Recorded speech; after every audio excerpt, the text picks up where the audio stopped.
Claire. Claire. Hello? Are you there? Hey there! You called? Nope. Did you hear anything? You're so funny. You think I'm joking? The weird part is, I don't think you're lying. Freaky. Are those voices still talking to you? Did Mom say anything? No, I haven't talked to anyone. Not even Mom. I started hearing those voices calling my name. I thought I was going crazy. I went to a doctor, and he said I was perfectly normal, that this could be stress or something. But his secretary gave me a book and said it might help me.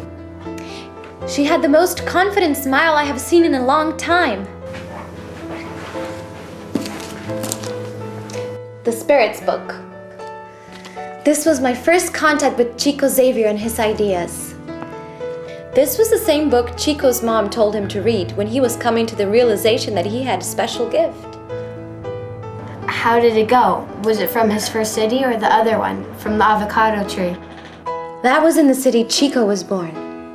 1927. Chico's sister, Maria Xavier, was sick. No one could help her. The family was very worried and decided to bring a couple of friends who believed in spirituality. They helped her with blessings and prayers. For the first time in his life, someone told Chico about the ghosts that have been haunting him for a long time. You're a medium. A medium is an interpreter of the spirits on earth. On the next day, Chico went to church, not to ask for help or to confess, but to say goodbye. Not even a month later, Chico was one of the founders of the first Christian Spiritist center in town. At one of the meetings, another medium who had helped his sister told him, "Get the pencil. You are going to write." Chico felt as if he were out of his body. The walls and the roof disappeared and he saw stars. On that night, Chico filled up 17 pages. No mistakes, no erasers, in full speed. A spiritual friend signed it. When he wrote the last words, his legs were shaking and his heart was pounding. From that day on, Chico never stopped writing.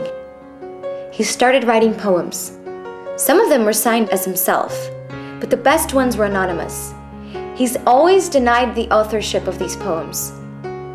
One day he noticed the arrival of an imposing man, dressed up as a priest, who asked him point blank, "Are you really willing to work with your gift and be a medium? Only if the enlightened spirits back me up. You will not be forsaken, but for that you must work hard and study regularly. Do you think I can make this commitment? As long as you respect my 3 basic principles of service." Silence. Chico asked, "What is the first?" "Discipline." "And the second?" "Discipline." "And the third?" "Discipline, of course." Chico agreed with it. "We have something to accomplish. 30 books to start with." What's the name of his guide? They called him Emmanuel. His mission was to assist Chico to produce the books that were going to be dictated to him, and so lift the veil of a new spirituality on earth. A few months later, Chico released his first book, Parnassus from the Great Beyond. The 59 poems collection was signed by 14 spirits of eminent Brazilian poets and caused excitement in Brazil. If young Chico was the author, why wouldn't he take credit for? Marketing? Schizophrenia? The books are not mine. They come from the spirits. He never used one single penny from the sales for himself. He donated it all. In his whole life, he wrote more than 400 books and sold almost 25 million copies. It's funny because in his books he always talked about pure faith. The combination between reason and faith was the secret to his goodness. What is faith? To believe in the invisible. That's hard. No one ever said it would be easy. So do you like being a medium? Did he? I feel happy to be a medium, to use my God-given gift to help others. I like being a medium. I like the word. I want to spend my days serving life as a medium. Medium. It's all I ever wanted to be.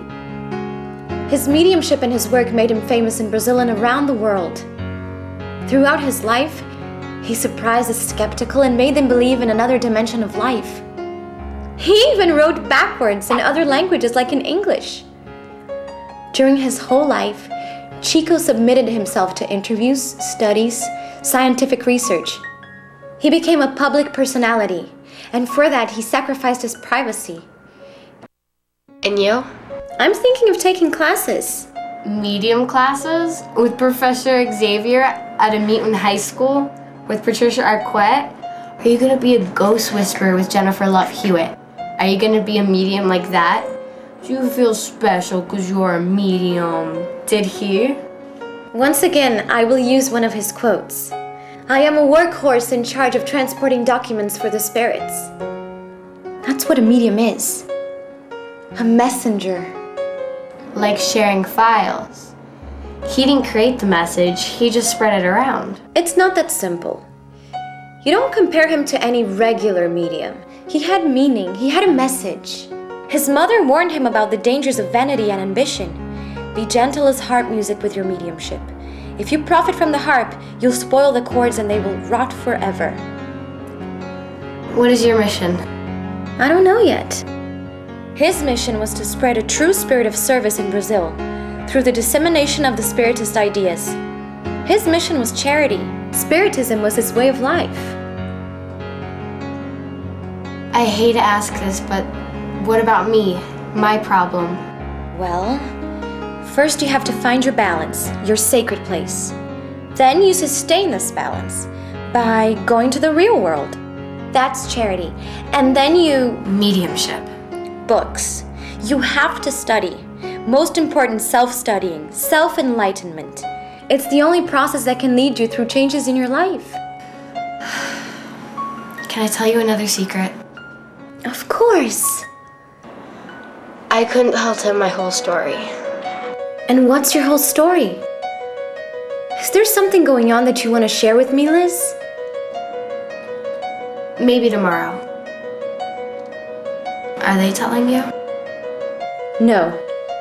You have to tell me tomorrow.